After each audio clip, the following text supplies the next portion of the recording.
All right, let's dive into this. Speak to lead, like, highly effective people. Yeah. I'm really curious about this one. We all want to be those people in the room, the ones whose words really land and make an impact. For sure. And this book seems to lay out a pretty clear path for getting there. It does. And I think what's so cool about this book is it's not just the theory.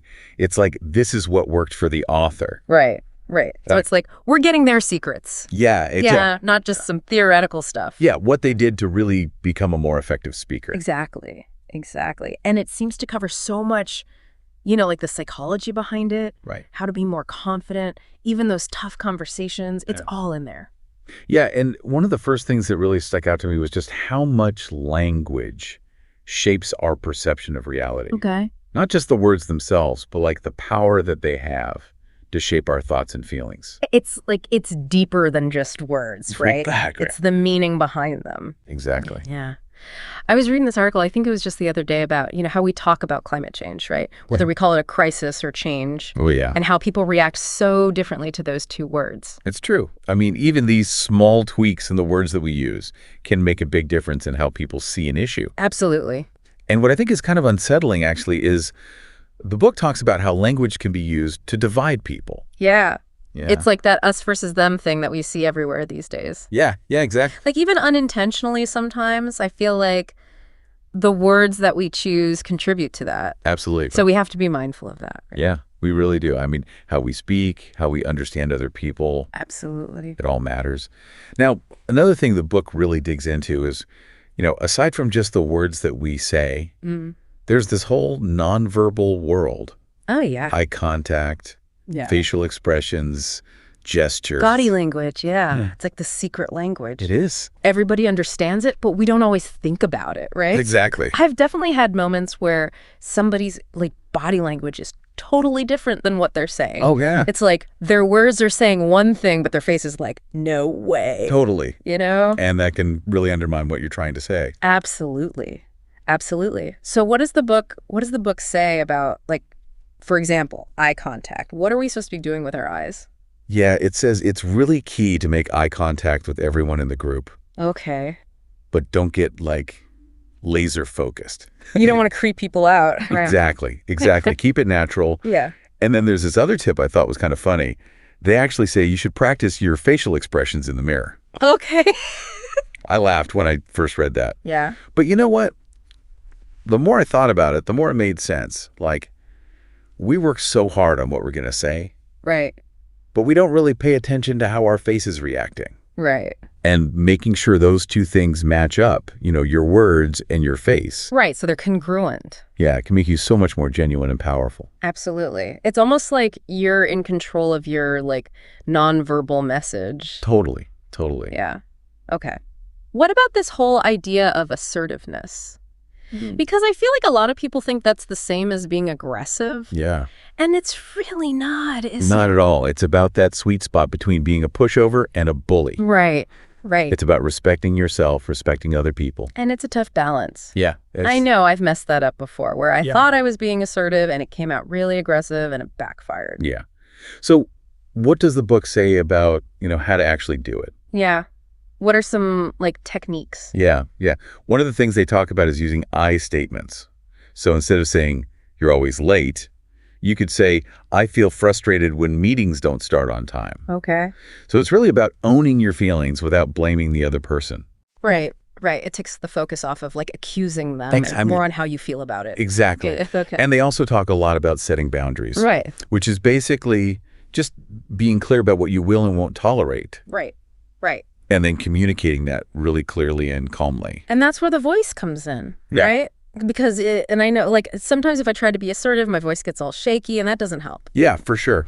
The voice is key. The book suggests, even practicing. Just talking in a clear, steady voice. Yeah. Even when you feel stressed out or anxious. Right.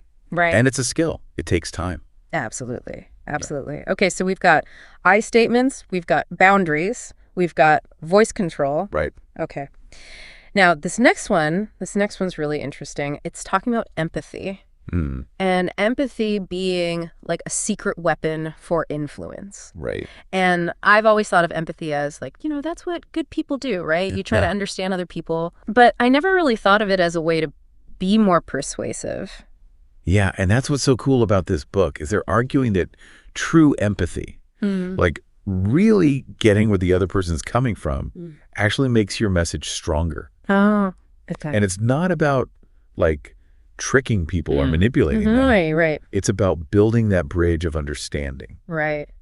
It reminds me of that thing I read about how people are more likely to donate to charities if they hear a story about someone who's been helped by that charity. Oh, yeah. It's like, it's that human connection that gets to you. Totally. It's that story. Yeah, and the book gives all these great examples of how to use stories and those personal anecdotes to connect with people. So it's not just about like the logic and the facts, right? It's about painting a picture. Exactly. So like if I'm trying to, get my team on board with a new strategy, I shouldn't just be like, here's the data, here's the logic. Right. I need to like make it real for them. Tell them a story. Yeah, exactly. Exactly. Okay. I am officially interested now. Good. Tell me, what else does the book say about making our message like stick with people?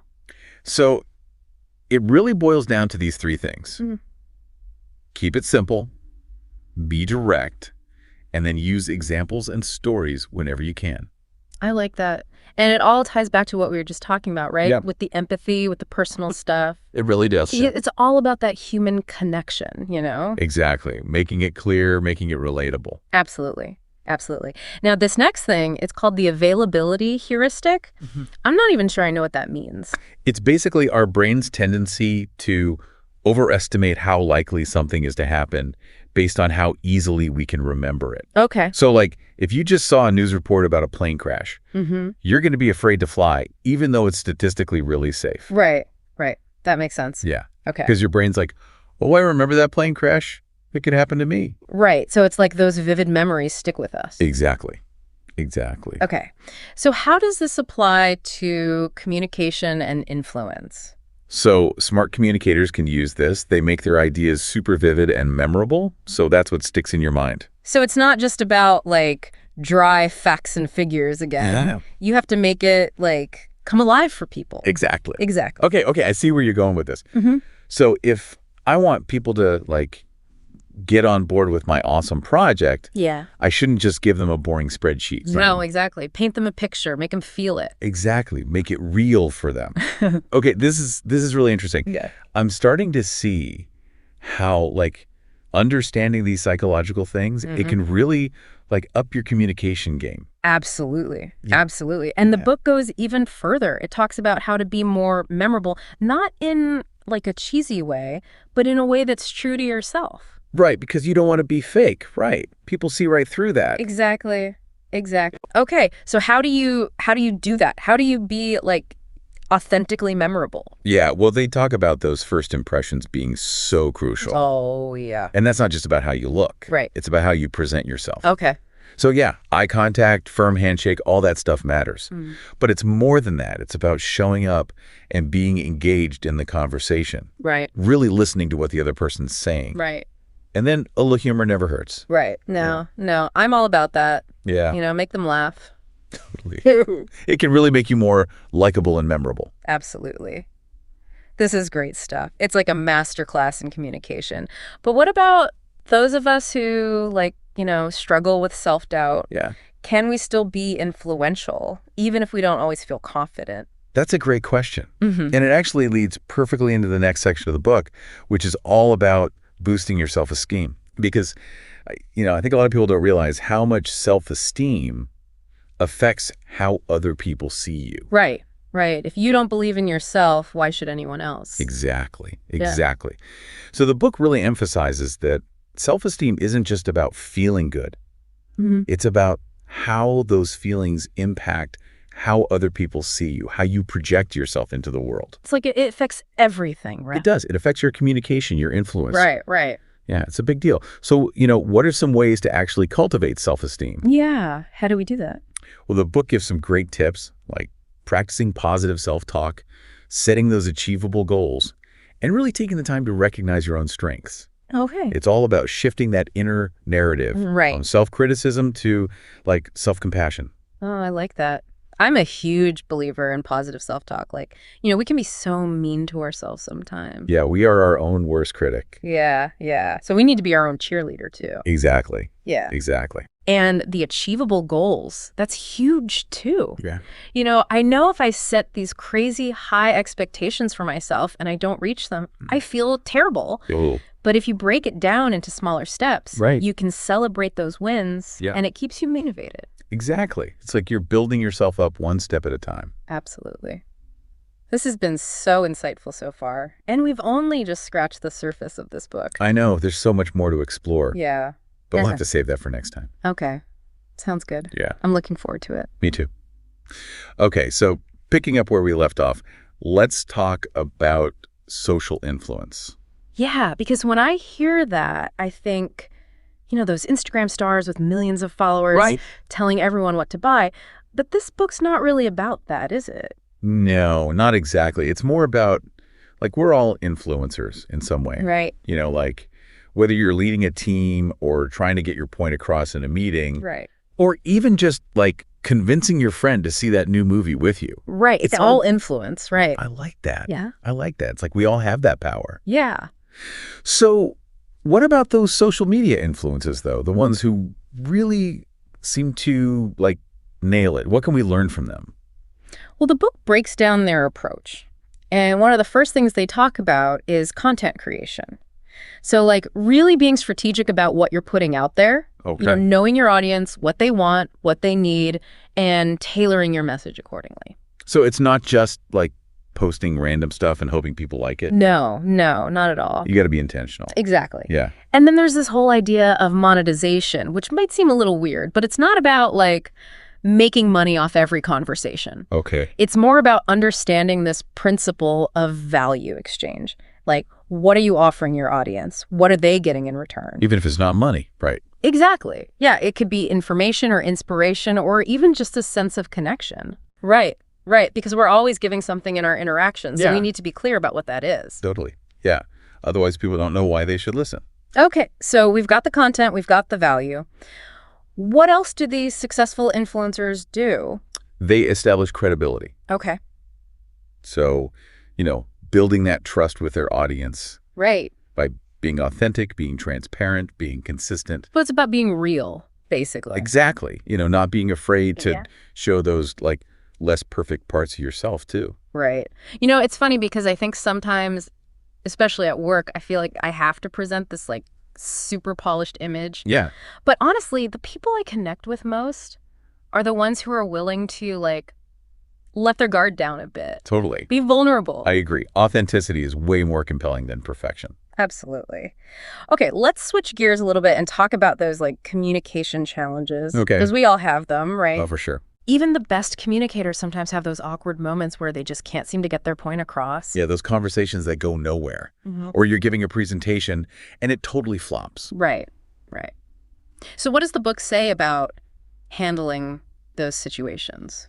Well, one of the things they emphasize is the importance of asking questions. Okay. And, I know I'm guilty of this sometimes. I get so caught up in what I want to say that I forget to actually listen. It happens.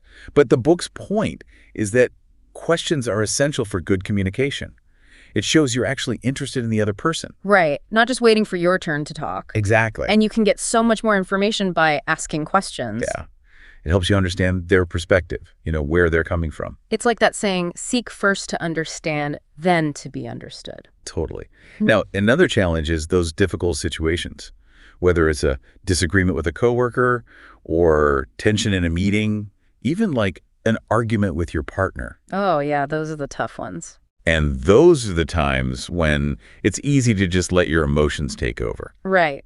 Say things you regret later. Yeah, exactly. Right. So the book really stresses staying calm, managing your emotions, even when you're stressed out. Okay. It's about not letting your emotions, like, hijack the whole conversation. Easier said than done, though. It is. It is. Yeah. But there are things you can do. Like, some people find that taking a few deep breaths really helps. Okay. Others need to, like, step away from the situation for a minute to collect their thoughts. Right. It's about finding what works for you. Yeah. And even when things get heated, remember that empathy thing we were talking about? Oh, yeah, for sure. Like trying to see things from their side. Absolutely, even if you don't agree with them. Right. Just recognizing their emotions, validating their feelings. And sometimes it's okay to just agree to disagree. Right? Yeah, absolutely. Not every conflict needs a winner and a loser. Exactly. Okay, so communication challenges, difficult conversations. Now let's talk about stress, because I think we can all relate to that one. For sure. It's like a constant in our lives these days. And the book says that stress can really mess with our ability to communicate well. It does. I know I've definitely been there. Like when I'm super stressed out, it's hard to think clearly. Right? It's hard to express myself, to listen. It's just, yeah. Totally. So the book suggests that managing stress is key not just for like your mental health, but for your communication skills too. Okay, give me some tips. What can we do? One of the biggest things is setting boundaries. Oh, yeah. Learning to say no to things that drain your energy. Yeah, that's a tough one for me. It is. But the book reminds us that saying no to some things frees you up to say yes to the things that really matter. Right. It's about protecting your time and energy. And that ties into self-care, right? Yeah. Like getting enough sleep, eating well, exercising, all that stuff. Totally, yeah. Taking care of yourself is not selfish. Right. It's essential. It makes you better at everything. Right? Exactly, including communication. And, sometimes self-care means reaching out for help when you need it. Talking to a friend, a therapist, a mentor. Right, having that support system. Exactly. You don't have to go through it alone. This has been so insightful. I feel like I'm walking away with so many new tools for communication. Me too. And there's still more to cover. There is. So let's take a quick break, and then we'll wrap things up with our final thoughts. Okay, so we're back for our final thoughts on speak to lead like highly effective people. This deep dive has really got me thinking about all these different layers of communication. It's pretty amazing, right? All these subtle things that can make such a big difference. Absolutely. Yeah. And I'm curious about this idea of perception that the book touches on toward the end. Oh, yeah, that's a good one. It's all about how our brains work, Like we're constantly bombarded with information, so our brains have to create these shortcuts to process it all. Right, kind of like filters. Exactly. Mental filters. And those filters can be really helpful. They help us make quick decisions, but they can also lead to these biases that can really mess with communication. So we need to be aware of those biases, right? Both in ourselves and the people we're talking to. Absolutely.